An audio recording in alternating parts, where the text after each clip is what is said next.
Going back to the refugee program, we're seeing in schools right now how this is influencing public schools. Where in New York City there's 47 languages represented. And people are like, okay, well that's New York. No, you go to a suburb of Nashville. We just did a speaking engagement in Nashville. There's 27 languages in a suburb of Nashville. How are we supposed to keep up with this influx, especially if the people who are coming in, unlike wherever we came from, our ancestors wanted to become American, these people are becoming isolationists, purposely not assimilating. How do we deal with that? Well, I think we need to go back to the Constitution, honestly. And I think we need to have leadership in place that upholds the Constitution and upholds, if they're elected officials, certainly they need to uphold the oath that they took to uphold the Constitution. Amen. And our leaders right now, I think, are, many of them, particularly in this state house, have seem to have lost their way.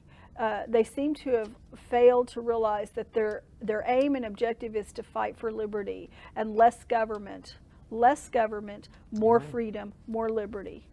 But that doesn't seem to be the banner that's carried through this state house these days. So to your question about these, all these different language and all these different people groups, all of this is by design. None of this is happenstance. So when people come to me and they say, well, why are you so opposed to immigration? I'm not opposed to immigration. My grandparents on both sides, on my mother's side were Irish, on my father's side were German. I shared a house with my grandfather who didn't speak English. And on my mother's side, my grandfather didn't speak English. He was Irish. He spoke Gaelic. And so, that they came over legally, and they came over to become an American. They wanted to embrace and assimilate all things American, and they wanted to learn English, and they did learn English. Yeah, exactly. And we're seeing that same sort of problem at the southern border. You know, we love to say that this is somehow Mexican, and then the media turns it into some sort of culture, racism thing, again, using race. But we've seen proof where gangs like MS-13 are being paid a lot of money to bring Muslims across that same border. That's something we need to pay attention to. We just can't say it's wonderful people who are just trying to get a better job. No, there is a scheme going on here, and I use that word deliberately. It is a scheme, and it's hidden. And the general man on the street or woman on the street basically is unaware of what's going on. They just see the outcropping of it when they go to Walmart or they go to the grocery store, and then there's this long line of, you know, all of these internationals. Where did they come from? How did they get here? Why are they here? You know, people are asking these questions because it's just increasing. It's increasing daily. And I'm not opposed to opening up our wonderful nation. I love the United States of America. I'm probably one of the most patriotic people I know. But I think there's a sensible way to do it. There's certainly a legal way to do it. And letting people come in who come from countries that we have, you know, President Trump did not place these countries on a list. President Obama placed these countries on a list. And that list is still in play. And it would be well within our certainly our common sense to take a look at the people that are coming in, and if they are on that list, to do some extreme vetting. And let's be a little more responsible with who we're letting in and where they're going. I mean, the whole thing just needs to be cleaned up. You know, I'm sure there's going to be people watching and listening to what we're talking about today, and they're going to call us names, or they're going to write us off as crazy, or perhaps even say, you know, well, where's your compassion? You know, look, I'm probably one of the most compassionate people I know. You know, I take in a lot of people. I've taken in a lot of people over the years, and they've lived in my home, you know, and I fed them and clothed them and cared for them, and I just did, and I would do it again. But there's a process by which you want to do that. You would not open your home to someone that you didn't know their background. And if they came from a situation where they were dangerous or they were a criminal, you wouldn't bring that person into your home. You know, if it was a rapist, you wouldn't bring that person into your home with your young daughters. You know, or with your wife. So why would we do that to our nation? Why would we bring these kinds of people into our nation? And then add on top of that disease, and I would say even a drain on our own economy.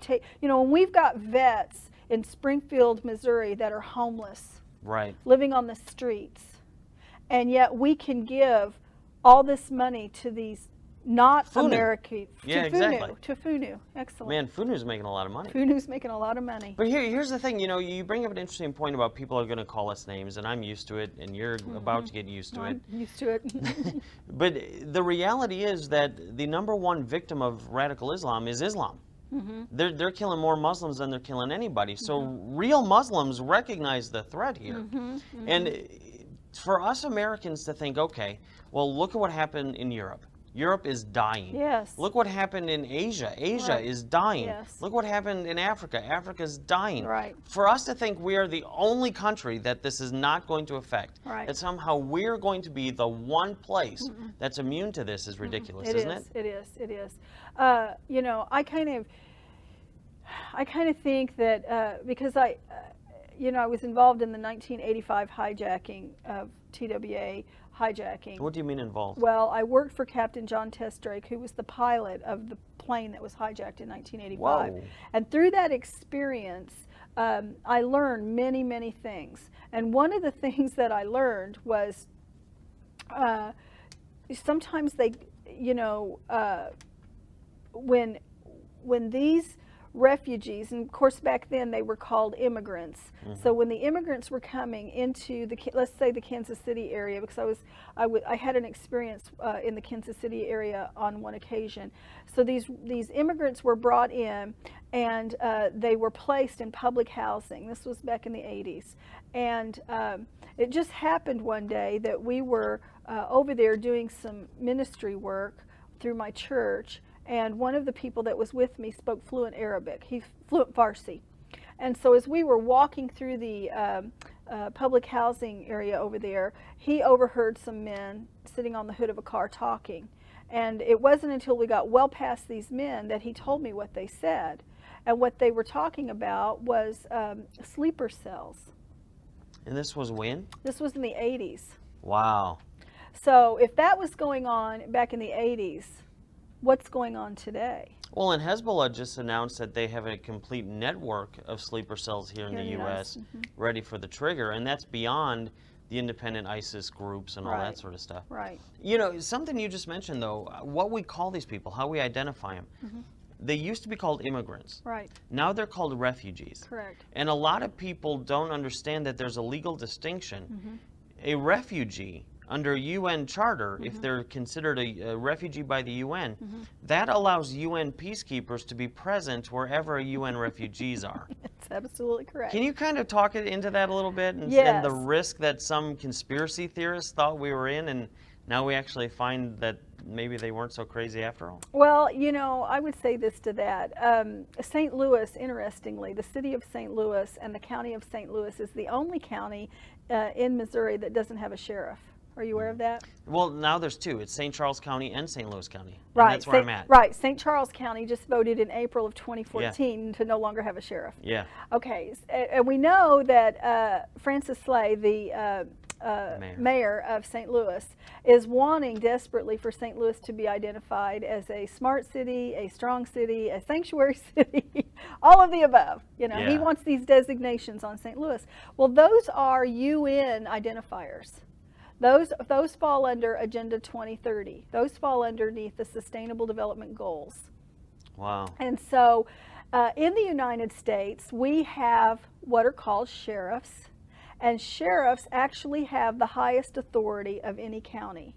So if a federal FBI agent comes into the county, the first place they have to go by law, and they do go, is to the local sheriff's office. They have to let them know they're in their county. Well, why is that? Because the sheriff holds the highest authority. The sheriff can arrest, detain, charge anybody in the county that he or she sees fit to do if they're violating the law.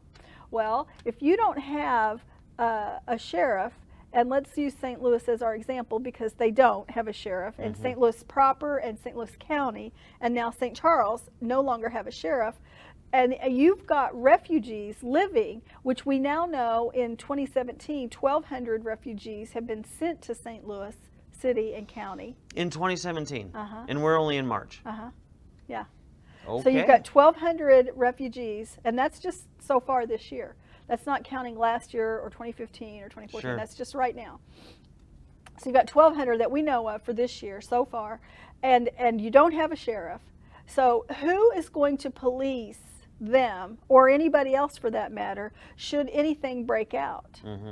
Well, we have heard that there's been UN peacekeeping vehicles sighted in those counties. See, and as weird as that might have sounded 5 years ago, it was some sort of conspiracy late night talk show sort of rambling. That's absolutely true, because where there's refugees, there's UN peacekeepers allowed to be. Right. And you know, it's not just St. Louis.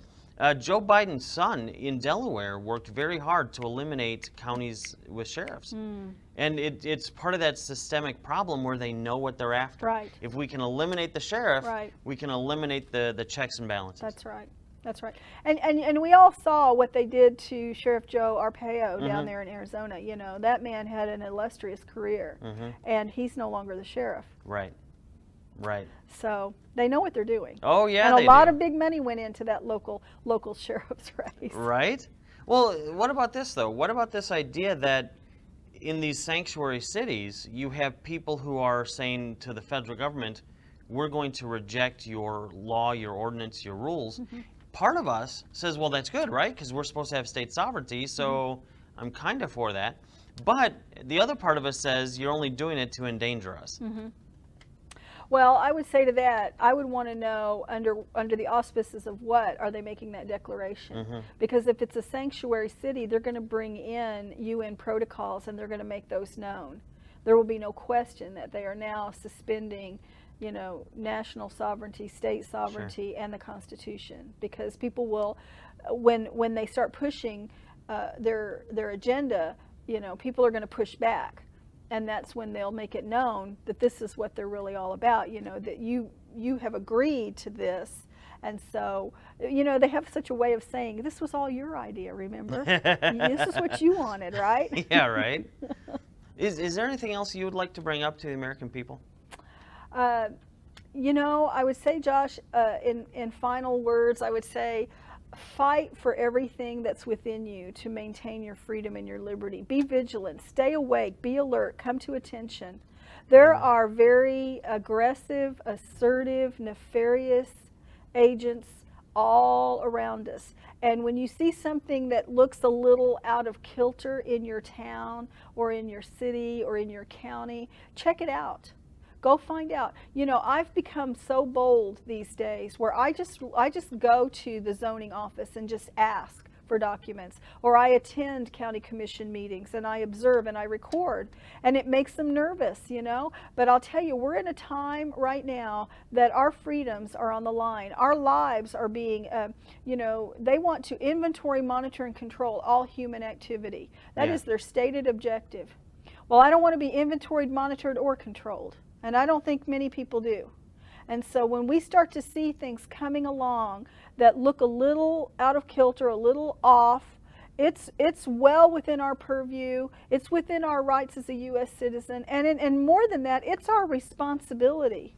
It's our Patrick Henry responsibility. It is. To go check it out and find out.